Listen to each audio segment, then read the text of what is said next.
மீனாட்சி தேடலுக்கு உங்களை வரவேற்கிறோம். இப்போ நம்ம என்ன பார்க்க போகிறோம்னாக்கா ஆகாச கருடக்கிழங்கு பற்றி பார்க்க போகிறோம். ஆகாச கருடக்கிழங்கு எதுக்காக அப்படின்னாக்கா நம்ம காற்று கருப்பு பில்லி சொன்னீங்கன்னா கண்டிஸ்ட் மெயினாக கண்டிஸ்டி கல்லடி பட்டவங்க மாதிரிலாம் கண்டிஸ்டி பட்டக்கூடாதுன்னு சொல்லுவாங்க. அந்த மாதிரி கண்டிஸ்டியை போக்குறதுக்காக இந்த ஆகாச கருடக்கிழங்கு இதை நம்ம வாசலில் கட்டினோம்னாக்கா நமக்கு வர கண்டிஸ்டையெல்லாம் அது இழுத்துக்கிட்டு அது தன்னை தானே அழிச்சிக்கிற பக்கம் அதுக்கு இருக்குது. இது காட்டில் விளையக்கூடிய ஒரு கிழங்கு. இது வீட்டில் கெட்டது அன்னைக்கு நல்லதை நடக்கக்கூடிய பையன் என்னென்ன ஆகாச கருடக்கிழங்கை எப்படி பயன்படுத்தணும்னு கூட நான் சொல்கிறேன்.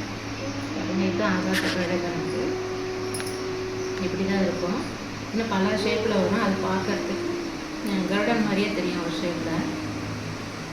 இதை நல்லா தண்ணியில் கழுவிட்டு மஞ்சள் ஃபுல்லாக மஞ்சள் பூசி அதுக்கு குங்குமத்தால் பொட்டு வைக்கணும். பொட்டு வச்சு ஒத்தப்படையாக பொட்டு வைக்கணும். பொட்டு வச்சு ஒரு மஞ்சள் நூலில் கட்டி வீட்டுக்கு வாசப்படி வெளியே தொங்க விட்டிங்கனாக்கா இது காற்றுல இருக்கிற ஈரத்தன்மையை இழுத்து வளரக்கூடிய ஒரு கிழங்கு.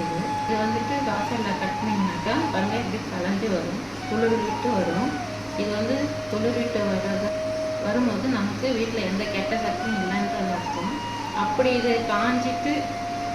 காஞ்சி இதெல்லாம் கிழங்கெல்லாம் சுருங்கி வர்றதை அப்படின்னாக்கா நம்ம வீட்டில் இருக்கிற கெட்ட சக்தியெல்லாம் இது இழுத்துக்குச்சு, கண்டிஸ்டையெல்லாம் இது இழுத்துக்குச்சு அப்படின்னு அர்த்தம்.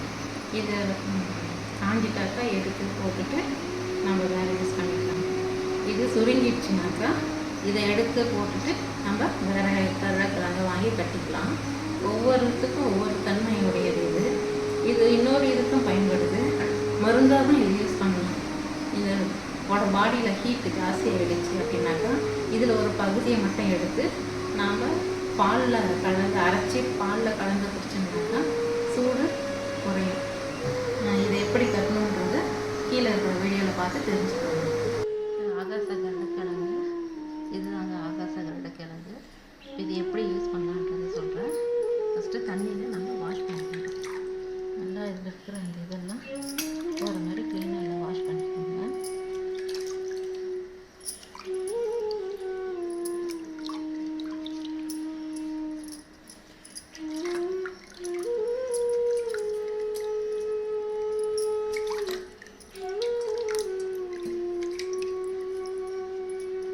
க்ளீனாக வாஷ் பண்ணிவிட்டு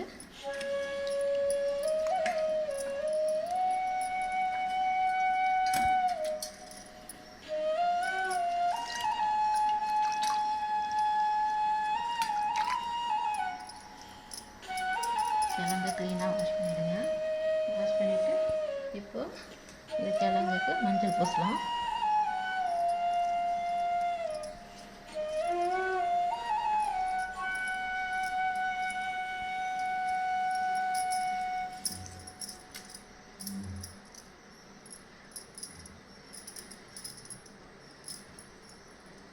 ஒரு இடம் விடாமல் மஞ்சள் பூசிடுங்க.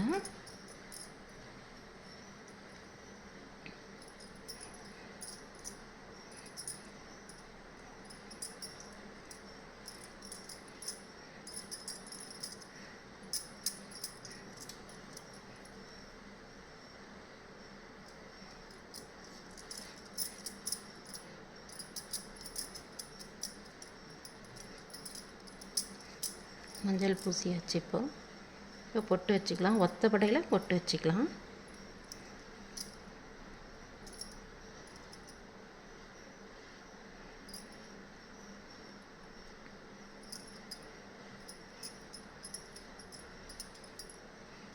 இந்த மாதிரி மஞ்சள் பூசிடணும். மஞ்சள் பூசிட்டு ஒத்தப்படையில் நம்ம பொட்டு வச்சுக்கலாம்.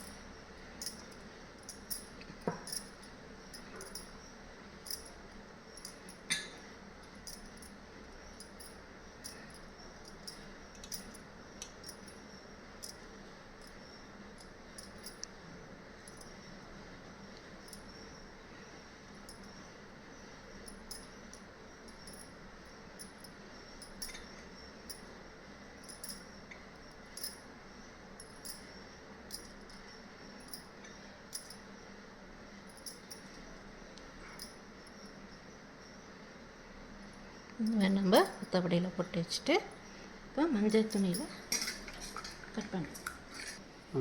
இப்போ மஞ்சள் கயிறு ஒன்று எடுத்துக்கோங்க. மஞ்சள் கயிறுக்கு தண்ணியில் நனைச்சிட்டு நல்லா அதுக்கு மஞ்சள் பூசிக்கோங்க.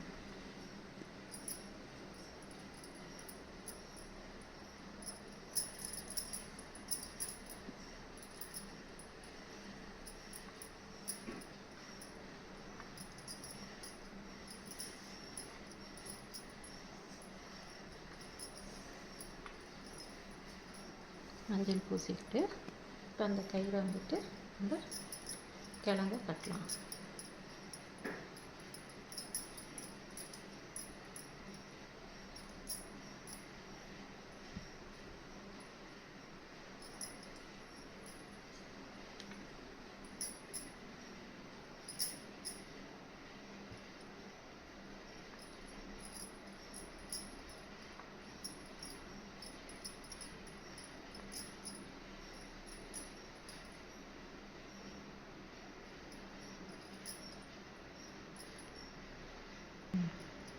கீழே உள்ளாத அளவுக்கு இந்த கயிறை நல்லா இறுக்கி கட்டிக்கலாம்.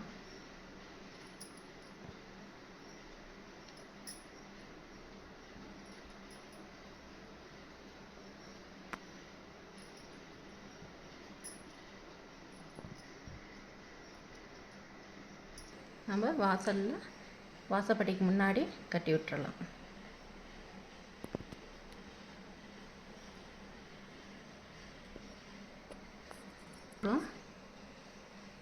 தினமும் ஊதுபத்தி சாம்பிராணி காட்டுங்க. சாம்பிராணி காட்டினா இன்னும் நல்லது.